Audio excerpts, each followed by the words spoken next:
The Shiva Lingam symbolizes the infinite, formless essence of Lord Shiva, cosmic energy without beginning or end. Among its many forms, the Mukha Lingam holds special significance, featuring carved faces of Shiva on one or more sides. This type of iconography, with four faces of Shiva aligned with the four cardinal directions, it gives a profound understanding of both the iconography and the spirituality behind the Shiva Lingam. Particularly, the Mukha Lingam bridges the abstract and the personal, allowing devotees to connect with the divine in both form and essence. Found in ancient temples and museums like the one what you're seeing here in the Lucknow Museum, there is a 2100 years old Mukha Lingam. It reflects a rich legacy of spiritual symbolism and sacred artistry of the ancient traditions of Bharat. In this short video, I would like to discuss about the iconography of Shiva Lingam.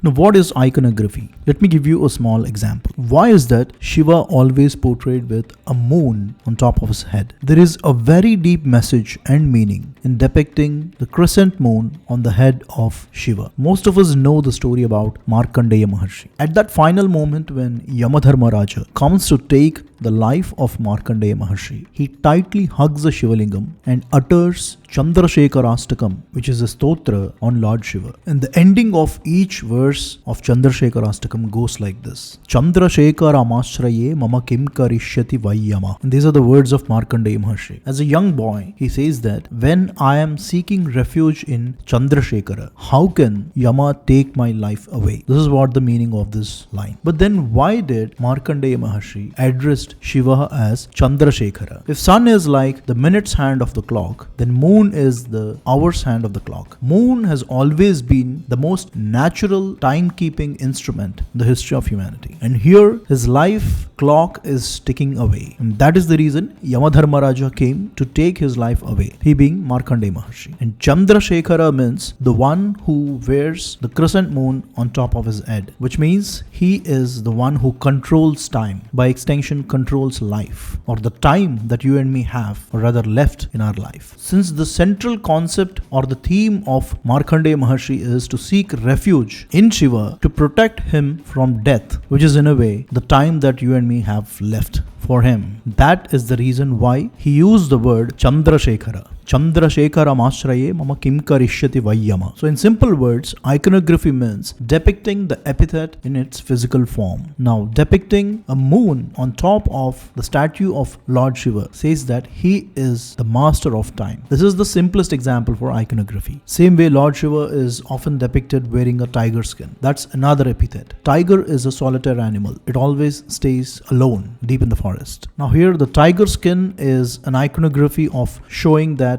as a yogi who stays away from everything and everyone in solitude. So these are all visual storytelling elements. When carved onto stone, that's iconography. Now let us understand the Mukha Lingam.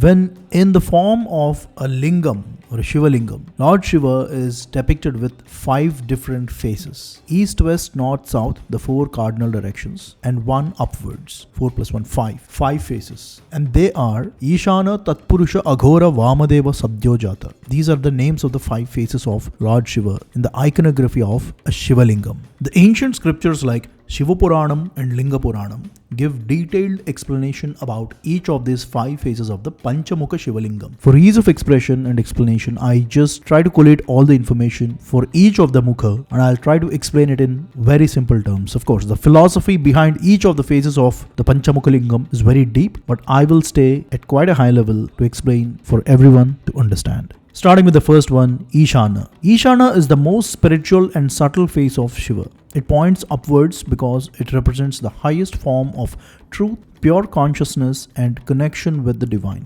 This face, beyond form, beyond words, it's part of the Shiva that helps us reach enlightenment or moksham. It is like the light inside our hearts that always guides us towards truth and wisdom. Ishana is linked with space, one of the 5 elements, the most expansive element, just like how the knowledge is very expansive in this nature and cosmos. That is the first Mukha, Ishana. The second one is Tatpurusha. Tatpurusha represents meditation, self-awareness, and control over mind. This face of Shiva is like wise yogi sitting in silence, focused inward. It teaches us the power of breath, concentration, going within to discover who we really are. Tatpurusha is connected with the air element or the Vayu, which is invisible yet essential, just like our inner life and thoughts. And Tatpurusha is associated with the direction east. The third face is Aghora, facing south. Aghora is the powerful and transformative face. This side of Shiva is fierce, but not evil. He destroys negativity, ego, fear, and ignorance. Basically, he destroys every impediment that stops you from knowing who you really are. Think of Aghora like a fire that burns away dirt to purify gold. Aghora gives us strength to face tough times, overcome challenges, and let go of the negativity in life. It's a deeply spiritual and helps with inner cleansing and transformation. People have very skewed perspective or often very incorrect perspective or understanding about Aghora. Take time to read the real essence of Aghora. It is quite transformative in all senses. The next one is Vamadeva, facing north. Vamadeva stands for preservation and sustenance. This is the gentle, peaceful side of Shiva. He maintains the balance in the universe and keeps things going in harmony. Just like a gardener who nurtures plants to grow well, Vamadeva cares for the creation. This phase also helps us develop kindness, patience, and compassion. It is connected with water, which is the source of life, which flows softly and supports life everywhere. The fifth and the last phase, Sadyojata, facing west. Sadyojata represents creation and birth. This phase of Shiva as the one who brings the universe and all the living beings into existence. It's like a parent giving life to a child. This side of Shiva is kind, caring, and full of love for the world. He helps us grow, give us material comforts, and supports us in our daily lives. It's also linked to the earth element, showing stability, grounding, and fertility. And that's in very brief about the 5 phases of any Shivalingam. Honestly, I don't have enough competence to explain the philosophy behind each of these phases, but the only intention behind making this video is at least to bring awareness that there is a very deep philosophy between the 5 phases of any Shivalingam. But if you really want to understand the true essence of each of the phase, I suggest you to read Shiva Puranam or Linga Puranam. What I just explained is not even 0.01%. So I gave you all the necessary info, and from that, if you're interested, do your own learning. That's what I would say. In India and many other South Asian countries, carving the 5 faces on a Shivalingam has been a tradition for at least 2,500 years. And you'll find them both in museums and temples even today. And like I just explained, the iconography behind the Pancha Mukha Lingam is quite deep. But having said that, the philosophy and the iconography is not something which is locked in some ancient scriptures like Shiva Puranam or Linga Puranam. It is very common to the normal people. May not be now, but couple of generations earlier. Of course, if you go to any Shivalayam, even today, all the 5 phases are worshipped using the mantras and all. But I'm talking more from a common person. These 5 phases are very well deep-rooted into common people as well. I'm going to show you an example of that. Let's talk briefly about Bhasma or Vibhuti. All the sacred and ancient scriptures like Atharvana Vedam, Bhasma Jabala Upanishad, Brihad Japala Upanishad, Siva Mahapuranam, Bhagavad Gita, all these talk about Vibhuti and the greatness of Vibhuti. And just quoting one of such from Shiva Puranam, just as the fire, when touched with or without knowledge, burns the body, so does Bhasma, worn consciously or unconsciously, sanctifies the person. Having Bhasma on forehead is quite a common practice, right? Let's take this understanding a little deeper.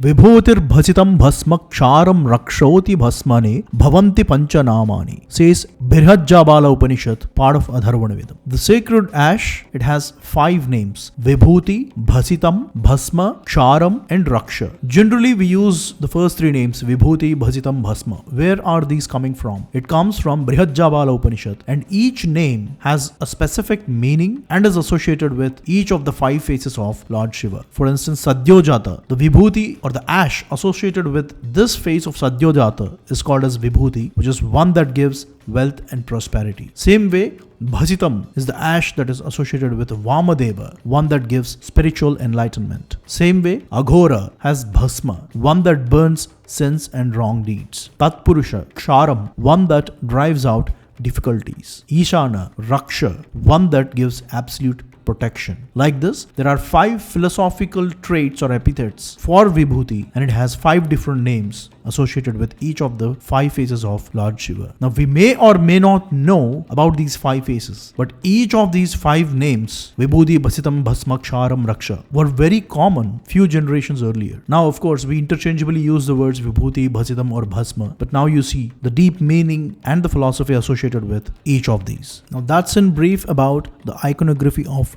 Pancha Mukha Shivalingam. Now there is another kind of an iconography which is Lingodbhava Murti, where Shiva is depicted as a pillar of fire with both Brahma and Vishnu. This kind of iconography is also very common across Bharat. As you see some of the artifacts, the 8th century Tamil Nadu and the 12th century Kashmir version. Both of them depict Lingodbhava Murti, and of course many places across Bharat. But this one I will not be covering in this video, maybe for the next time, but just want to show you that this is another type of iconography associated with Shiva. Another type of iconography is from Gudimallam, which is 2300 years old in Andhra Pradesh, in a phallus-shaped lingam. I made a 2-part detailed documentary about the phallic shape of Shivalingam. Why is it that way? Many people, without understanding the philosophy and the real sources, just blindly say that these are all concocted scriptures, it doesn't represent a phallus and all that stuff, but they are either ignorant or blindly arguing. I made a very detailed documentary, a 2-part series. Type Project Shivoham space Shivalingam in YouTube and you'll get that. The title of the video is Sex and Shivalingam. It's a 2-part series. You'll find that a detailed explanation, quoting different sources and showing the right meaning and the philosophical depth of why it is in that way. And if you're really interested to know the iconography of a Shivalingam with respect to the concept of why it is in the shape of a phallus, Kamika Agama Shastra, that's what you should read, and then you'll get profound and accurate understanding, which I explained in my videos. Project Shivoham space Shivalingam and you'll get the videos. Try it out. And most importantly, if you're interested, read these scriptures. That's where the truth lies in. I will leave you with that, and as always, thanks for watching.